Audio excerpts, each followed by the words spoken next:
আসসালামু আলাইকুম, welcome back to my channel. আপনারা সবাই কেমন আছেন? আমি তো আপনাদের দোয়া এবং আল্লাহর অশেষ রহমতে অনেক ভালো আছি। এখন যাব একটু বারান্দায়, গাছগুলোকে একটু পানি দিতে হবে।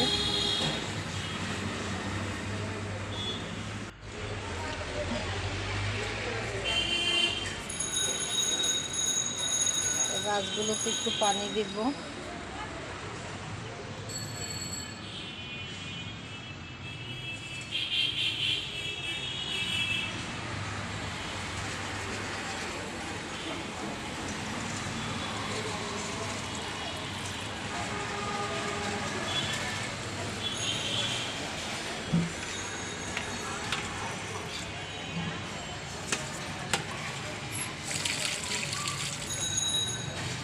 অনেক দিন ধরে গাছগুলোতে পানি দেওয়া হচ্ছে না।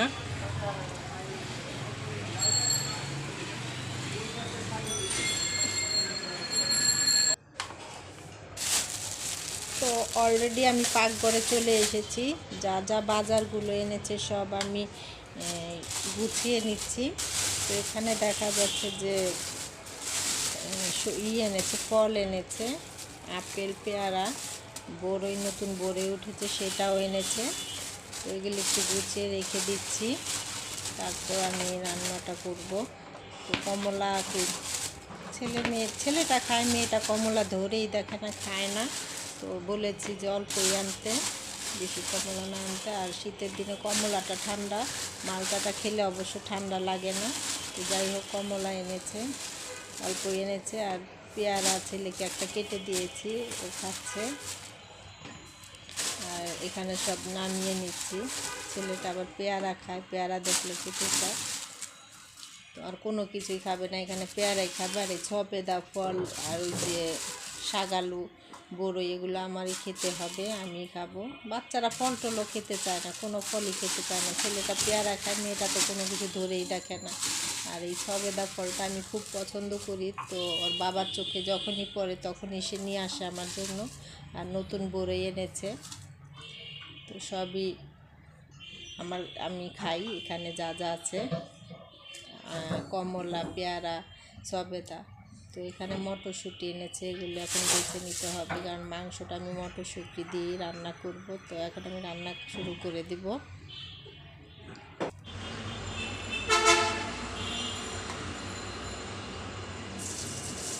এখানে আমি রান্না বান্না বসিয়ে দিলাম। প্রথমে আমি গরুর মাংসটা রান্না করব। তো এখানে পেঁয়াজ দিয়ে দিলাম, পেঁয়াজটা বাদামি হলে তারপর মশলাগুলো সব দিয়ে দিব। পেঁয়াজটা বাদামি করে নিই।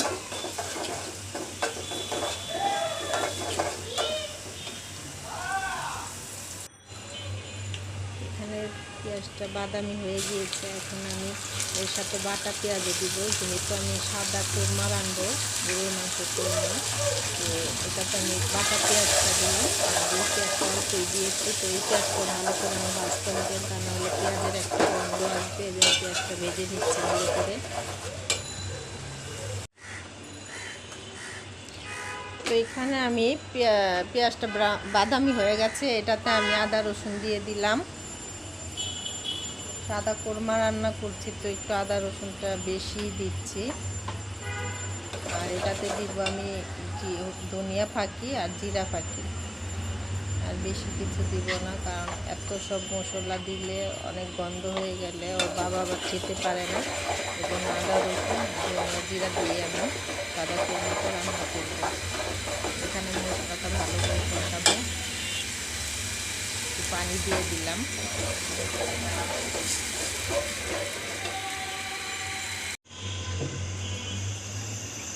আমার মশলাটা ভালো করে কষানো হয়ে গিয়েছে। এখন আমি গরুর মাংসটা দিয়ে দিচ্ছি। তো এখানে আমি আলু দিয়ে মাংসটা রান্না করব। তো মাংসটা দিয়ে আমি ভালো করে কষাবো। কষানো হলে অর্ধেক কষানো, তখন আমি মাংসটা দেবো, আলুটা দেবো, সরি। এত তাড়াতাড়ি আলু দেব না, কারণ গরুর মাংস বলতে অনেক সময় লাগে। রাইখা যাবে লাগবে না। আর এখানে আমি মুরগির মাংসগুলো একটু ভেজে নিচ্ছি।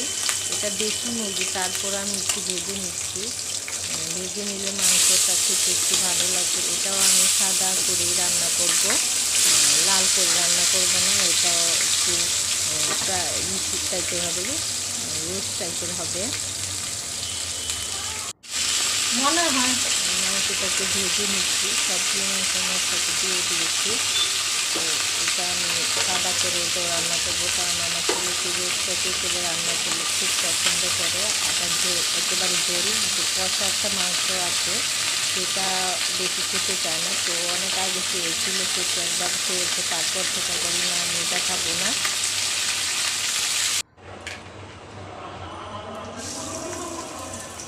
আমার মাংসগুলো ভাজা হয়ে গিয়েছে, এখন আমি মুরগির মাংসটা ভাজা হয়ে গেছে, এখানে আমি মুরগির মাংসটা বসিয়ে দিচ্ছি। এখানে একটু পেঁয়াজটা বেশিয়ে দিলাম। তো বললাম আমার ছেলে রোস্টটা খেতে পছন্দ করে। অনেক আগে একবার কষানো মাংস খেতে চেয়েছিল, তখন দিয়েছিলাম। এই পথটা খেতে চায় না, হয় জোর করে রান্না করতে হয়, না রোস্টের মতো একটু রান্না করে একটু দিতে হয়, তাহলেও পছন্দ করে। এখানে পেঁয়াজটা বাদামি হয়ে গেছে, আমি এখানে বাদাম আর জয়ত্রী জায়ফলটা বেটে নিয়েছিলাম, সেই মশলাটা দিয়ে দিলাম।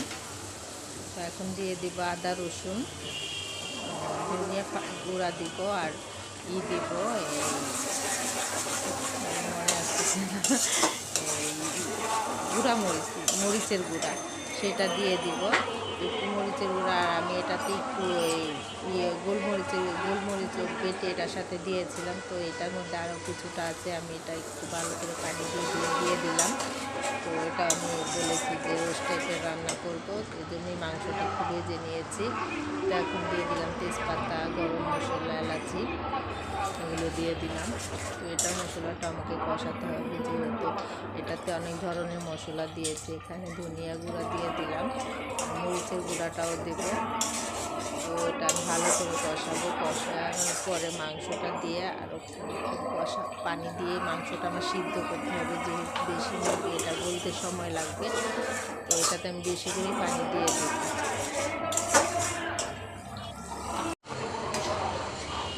এখানে পানি দিয়ে আমি ভালো করে কষিয়ে নিলাম মশলাটা, যে মাংসগুলো এখানে ভেজে রেখেছি।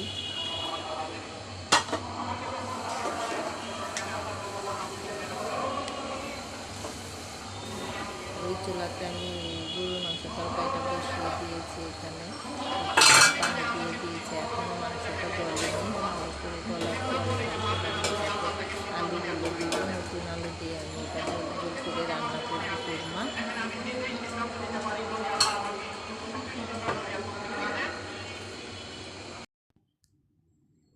আমার এটা ভালো করে কষানো হয়ে গেছে, এখন আমি মাংসগুলো দিয়ে দিব। আমি সবগুলো মাংস দিয়ে দিলাম। এটাতে আমার বেশি করে পানি দিয়ে ওই চুলাতে বসিয়ে রাখবো, কারণ এটা ভেজেছি যেহেতু, এটা গলতেও সময় লাগবে। দেশি মুরগি অনেক সময় লেগে যায় গলতে, সহজে গলে না।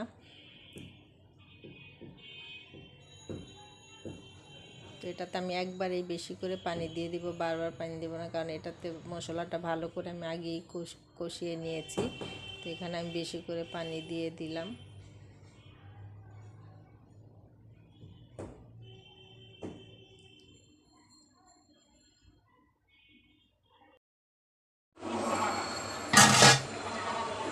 এটা এখন আমি এই চুলায় নিয়ে আসবো, আর এই মুরগির মাংসের কড়াইটা আমি ওই চুলাতে দিয়ে দেবো, যেহেতু এটা আমার বারবার নাড়তে ওটাকে আর এখন আর নাড়াচাড়া করতে হবে না, ডেকে রেখে দেবো।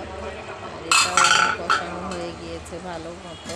তো এটাতেও আমি এখন আলুগুলো দিয়ে দিতে পারবো, মাংসটা অর্ধেক গলে গিয়েছে।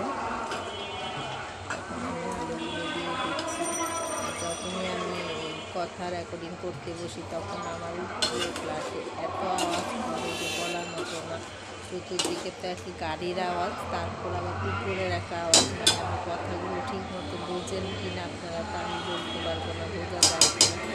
আমার তো মনে হয় যে অনেক সমস্যা হয়, আমি কথা ঠিক মতোই করতে পারি না, যখনই কথা বলতে বসি তখনই নানান ধরনের আওয়াজ চতুর্দিক থেকে আসতে থাকে, এই আর কি। তো রাস্তার সাথে বাড়ি এরকমই সমস্যা হয়।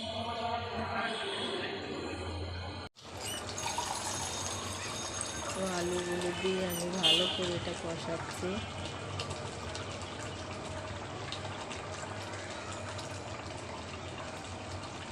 এখানে আমি গরম মশলাটা দিয়ে দিলাম, কারণ গরম মশলা আমি শেষের দিকে দিই, তা না হলে গন্ধে খেতে পারে না।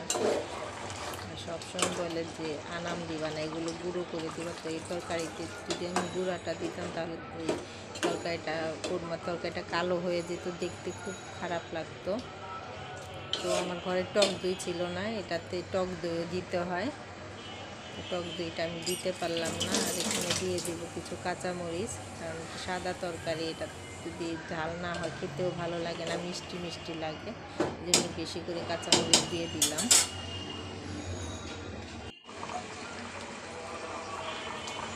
এখানে আমি মটরশুঁটিটা দিয়ে দিলাম।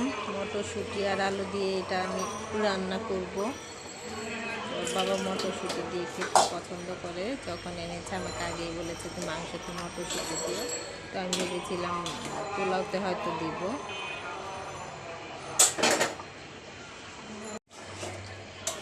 এখানে আমার এই তরকারিটাও, মুরগির তরকারিটাও হয়ে এসেছে, আর একটু শুকালে এটা আমি নামিয়ে ফেলবো। এইভাবে খেতে আমার ছেলে পছন্দ করে ভীষণ। তো এটাতে আমি কাঁচামরিচ দিয়ে দিয়েছি।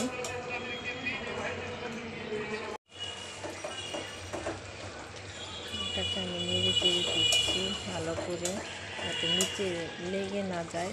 তরকারি বসালে দেখা যায় যে যেটাতে পেঁয়াজটার পরিমাণ একটু বেশি থাকে সেটা নিচে তাড়াতাড়ি লেগে যায়, এজন্য একটু বারবার নেড়ে চেড়ে দিতে হচ্ছে।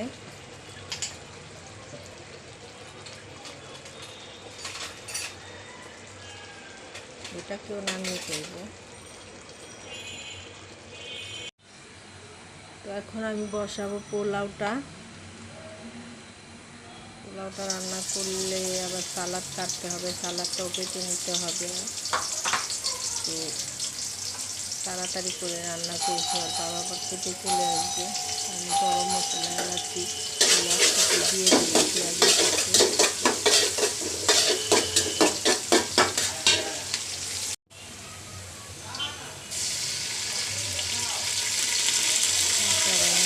দেখছি আমি কীভাবে রান্না করছি, যখন আমি রান্না করি নিয়ে একটু পরে একটু দেখতে থাকবে। এখন আমি বলি কীভাবে আমি রান্না করি।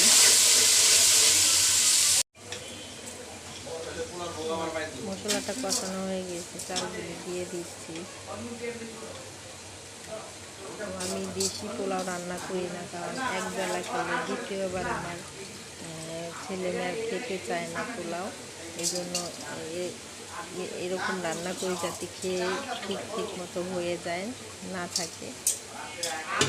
এখানে 2-2.5 পট চাল নিয়েছি, বেশি চাল নিইনি। বেশি রান্না করলে থেকে যায়, আর খাওয়া হয় না, রেখে দিতে হয়।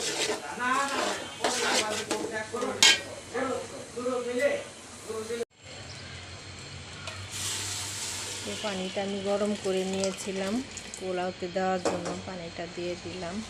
আজকে রান্না করে খাওয়া দাওয়া করতে যাবো বাইরে, কিছু কেনাকাটা আছে, তো আর বাবার সাথেই যাব কেনাকাটাগুলো করতে। প্রয়োজনীয় জিনিসগুলো কিনতে হবে। লবণ দিয়ে দিলাম। পোলাও যখন রান্না করি ভালো করে যদি না নাড়াচাড়া করি তাহলে পোলাওটা একদম দলা হয়ে যায়। চালগুলো ভালো করে নেড়ে চেড়ে দিচ্ছি, সব দিকে ভালো মতো ফুটে। এখন আমি স্বামী কাবাবগুলো ভেজে নেব। ওর বাবা যে অর্ডার করে এনেছিল 10টা স্বামী কাবাব, তো আমি আগে 6টা ভেজেছিলাম। তো এখন ফ্রিজে 4টা রেখে দিয়েছিলাম, এই 4টাকেও ভেজে নিচ্ছি। তো খুবই ভালো ছিল, খেতে খুবই মজাদার ছিল স্বামী কাবাবগুলো। মতো ডিম দেওয়া আছে, এই জন্য ফেনা উঠছে। তো এখন আমি পোলাওটা একটু উল্টিয়ে দিচ্ছি। পোলাওটা উল্টিয়ে দিয়ে একটু জর্দা রং দিয়ে দিব। আমার মেয়ে পোলাওর উপরে জর্দা রং দিলে খুব পছন্দ করে, বলে আম্মু তুমি সাদা পোলাও রান্না করো কেন, উপরে জর্দা রং দিবে। এই জন্য এখন আমি আগে অবশ্য দিতাম না, এখন ওর কথা, ও যখনই রান্না করি তখনই এসে বলে যে আম্মু জর্দা রং দাও নাই, ও বলার আগেই আজকে দিয়ে দিলাম। তো সকালে আমাকে মনে করিয়ে দিয়েছিলাম আম্মু তুমি কিন্তু জর্দা রং দিবে, তো এই জন্য একটু গোলাপ জলের সাথে জর্দা রং মিশিয়ে দিয়ে দিলাম।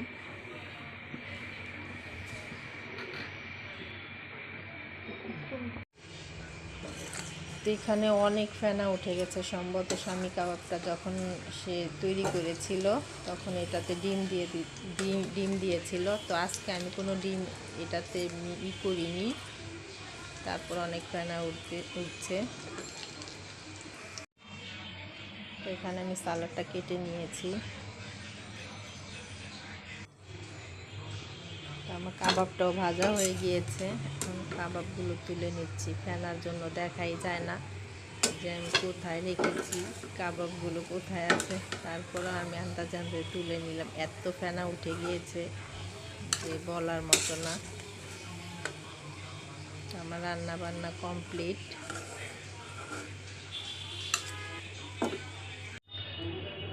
এই যে এখন আমি ঘি দিয়ে দিলাম।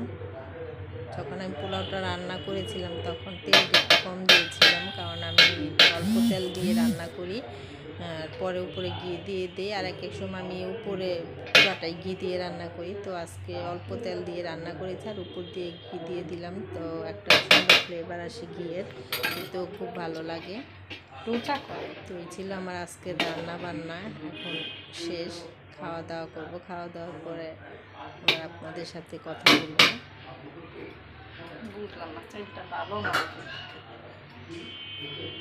উপরে একটু পেঁয়াজ দিয়ে দিলাম বেরেস্তা।